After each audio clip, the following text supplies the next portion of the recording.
Halo semuanya, saya Ahmad Faujan dan saya akan coba menjelaskan model kepemimpinan servant leadership. Servant leader atau kepemimpinan melayani adalah kepemimpinan yang melayani terlebih dahulu tanpa embel-embel apapun. Ia melayani dengan sukarela kepada semua orang, walaupun orang tersebut tidak perlu dilayani. Leader dan servant merupakan dua kata yang bertolak belakang. Leader berarti pemimpin dengan tugas utama memimpin, servant berarti pelayan yang dituntut untuk melayani. Servant leadership adalah budaya kepemimpinan di mana pemimpin tidak sungkan untuk melayani walaupun dalam posisinya sebagai pemimpin. Kenapa sih servant leadership itu penting? Karena servant leadership merupakan gaya yang inspiratif. Ketika bawahan melihat pemimpin mau turun melayani, mereka akan terpacu untuk mengikuti teladan pemimpin tersebut. Mereka akan termotivasi untuk lebih lagi melayani orang lain. Di saat banyak pemimpin memilih gaya otoriter dan mengeksploitasi rasa takut orang-orang yang dipimpinnya untuk merasa berkuasa, seorang servant leader justru membawa angin segar dalam suasana organisasi. Inspirasi memberikan motivasi yang lebih besar daripada rasa takut. Penelitian dari Edward D. Hayes yang menerbitkan Washington Post pada tahun 2013 menguraikan bahwa pemimpin dengan gaya servant berhasil menaikkan angka produktivitas kerja dan dalam jangka panjang pekerja yang puas menghasilkan pelayanan yang memuaskan pelanggan sehingga berdampak pada pertumbuhan perusahaan. Nah, sekarang saya akan menjelaskan kepemimpinan servant leadership dalam Islam dan dalam konteks pendidikan. Dalam konteks pendidikan, pemimpin adalah seorang yang melayani orang-orang yang di bawahnya, bukan sebagai orang yang dilayani.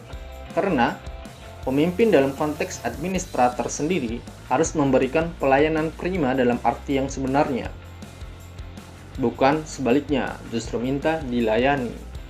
Ada istilah pelayanan prima, yaitu singkatan dari pantas, empati, langsung, akurat, yakin, aman, nyaman, alatnya lengkap dan modern, nyata, perkataannya sopan, rahasia, informasi, mudah, dan aktual.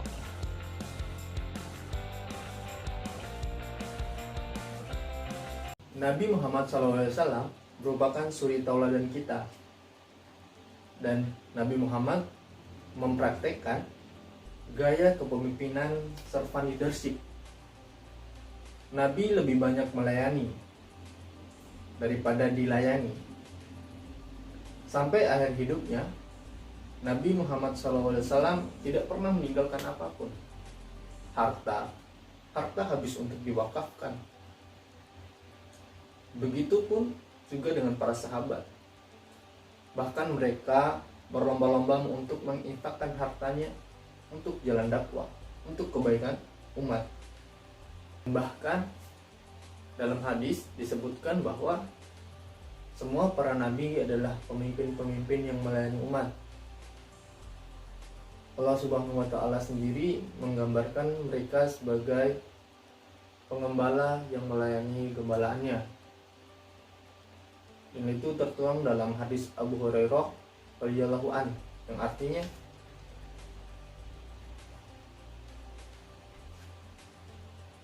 dan tidaklah Allah mengutus para nabi kecuali mereka adalah pengembala kambing. Sahabat bertanya, bagaimana dengan engkau wahai Rasulullah? Kemudian beliau berkata, ya, saya telah mengembalakan kambing untuk penduduk ahli Mekah. Semua para nabi yang diutus Allah di muka bumi ini adalah pengembala kambing, yaitu orang yang melayani, mengurus, mengutamakan kepentingan orang lain dan rela berkorban. Mungkin kalian masih bingung, apa sih kaitan antara pengembala kambing dan juga pemimpin?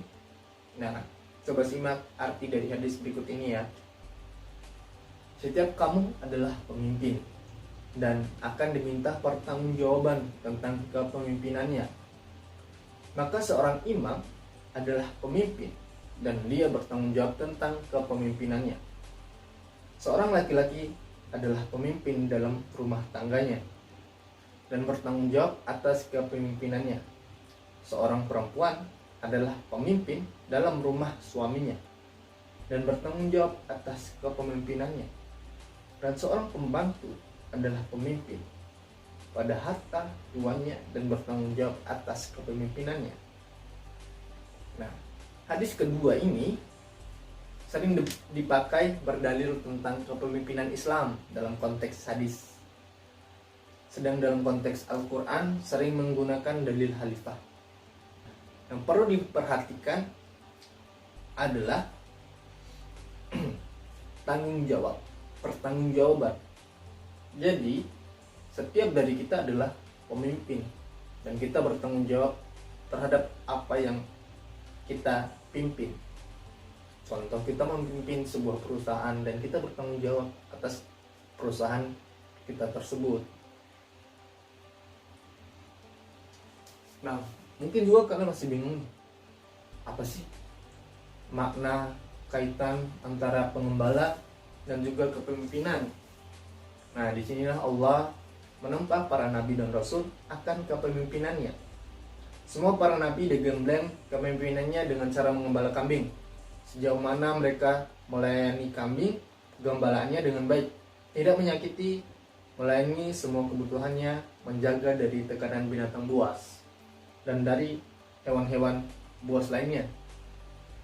Nah, tentu kita juga teringat ketika kita mendengar kata melayani rakyat atau kepemimpinan yang melayani, pasti kita akan tertuju akan satu nama dengan kisah yang selalu diceritakan oleh guru-guru kita, dosen-dosen kita di bangku sekolah atau di bangku perkuliahan. Nah, yaitu kisah Umar bin Khattab yang turun langsung mengamati keadaan rakyatnya dan meminggul langsung bahan pokok untuk diberikan kepada rakyatnya. Nah, itulah servant leadership, teman-teman. Dia melayani dan bahkan orang yang dilayani pun merasa tidak perlu dilayani. Nah, begitulah servant leadership. Untuk menjadi seorang servant leaders, ada beberapa karakter yang harus dimiliki oleh pemimpin tersebut. Yang pertama, yaitu adalah mendengarkan, listening. Pemimpin adalah seorang pendengar yang baik. Seorang pemimpin harus bisa mendengarkan keluh kesah dari para pengikutnya. Nah, yang kedua, ada empati. Seorang servant leaders haruslah bisa memahami kondisi dari para pengikutnya. Seorang pemimpin juga harus peka terhadap situasi dan kondisi yang ada di sekitarnya. Nah, yang ketiga adalah healing atau penyembuhan.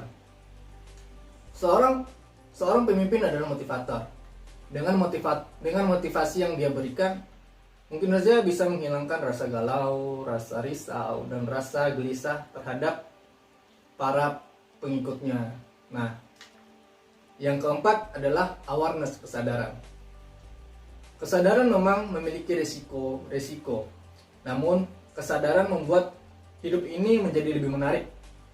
Yang jelas, kesadaran memperkuat keefektifan seseorang sebagai seorang pemimpin. Apabila seseorang sadar, hal ini lebih daripada sekedar berjaga-jaga, tapi lebih intens dengan situasi yang langsung dihadapi. Yang kelima ada foresight atau memprediksi ke masa depan. Foresight adalah suatu karakteristik yang memampukan seorang servant leaders memahami pelajaran-pelajaran dari masa lalu. Nah, secara tidak langsung, foresight ini belajar dari masa lalu. Belajar dari masa lalu artinya keadaan ataupun masalah-masalah yang terjadi di masa lalu bisa diatasi kemudian harinya. Kemudian memproyeksikan apa saja yang harus dilakukan dari data-data dari masa lalu tersebut.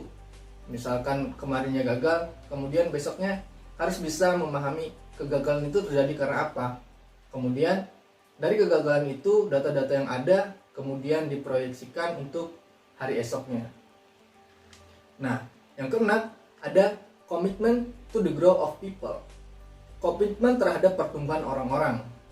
Seorang servant leaders percaya bahwa pribadi-pribadi memiliki nilai intrinsik yang melampaui dalam diri mereka.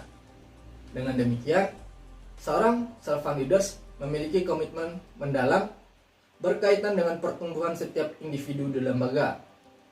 Sang servant leaders di sini mengakui tanggung jawab yang besar sekali untuk melakukan segala sesuatu dalam kekuasaan untuk memelihara pertumbuhan pribadi, pertumbuhan profesional, dan pertumbuhan spiritual.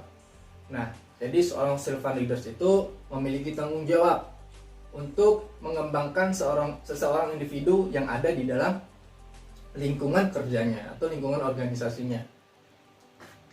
Yang ketujuh ada building community, membangun komunitas. Membangun tatanan organisasi dengan memanfaatkan kekuatan-kekuatan yang ada sehingga menjadi suatu kesatuan yang kokoh. Nah, jadi building community ini yaitu membangun komunitas yang besar dari para anggota-anggota ataupun dari anggota-anggota tersebut yang sudah ada, kemudian disatukan dan menjadi suatu kesatuan yang kokoh. Yang ke-8 yaitu seorang penjaga, security. Seorang pemimpin adalah orang yang menjaga para anggotanya atau bawahannya dengan sebaik mungkin agar mereka merasa damai, dilindungi oleh para pemiliknya atau pemimpinnya. Ia menjaga dari segala macam gangguan. Seorang pemimpin madrasah misalnya, maka ia akan menjaga guru dan para peserta didiknya agar terhindar dari berbagai macam pornografi, kriminalitas, atau terjun ke hal-hal yang negatif. Nah, kemudian yang 9 yaitu menyediakan fasilitas. Penyediaan fasilitas ini adalah menyediakan sarana-sarana belajar bagi siswa untuk mengembangkan diri, bukan hanya sekedar dicecoki oleh materi dengan menggunakan metode ceramah, tapi fasilitas ini yaitu digunakan untuk mengembangkan bakat yang ada dalam diri. Misalnya pembuatan GOR itu mengembangkan hal-hal yang ada dalam diri kita. Nah, yang ke-10 yaitu sabar. Untuk menjadi seorang servant leaders memang perlu kesabaran yang ekstra. Segala macam tingkah laku yang ada di organisasi, segala macam hal-hal yang kita hadapi di dalam organisasi, tentu seseorang servant leaders harus bisa mengontrol emosi dan mengontrol nafsu agar tidak terjerumus ke dalam masalah tersebut. Jadi seorang servant leaders haruslah bisa menjadi penengah terhadap setiap permasalahan-permasalahan yang ada. Nah, yang 11, yang terakhir adalah seorang servant leaders haruslah bisa menjadi role model atau contoh. Pemimpin pada dasarnya harus menjadi contoh yang baik bagi para pengikutnya atau para bawahannya. Ia harus menjadi contoh terdepan untuk orang-orang di sekitarnya. Sifatnya siap melayani dan sifatnya itu tidak mau dilayani. Tanpa ada perintah, ia bergerak untuk berbuat dan berkarya. Nah, sifat-sifat positif tersebut suatu saat akan bisa mempengaruhi orang-orang di sekitarnya tanpa harus kita suruh. Ayo dong ikuti apa yang aku omongin. Nah, dengan cara bijak seperti itu, saat tidak langsung orang-orang di sekitar kita bisa mengikuti kita. Nah, demikian apa yang bisa saya sampaikan. Wabillahi taufiq wal hidayah. Wassalamualaikum warahmatullahi wabarakatuh.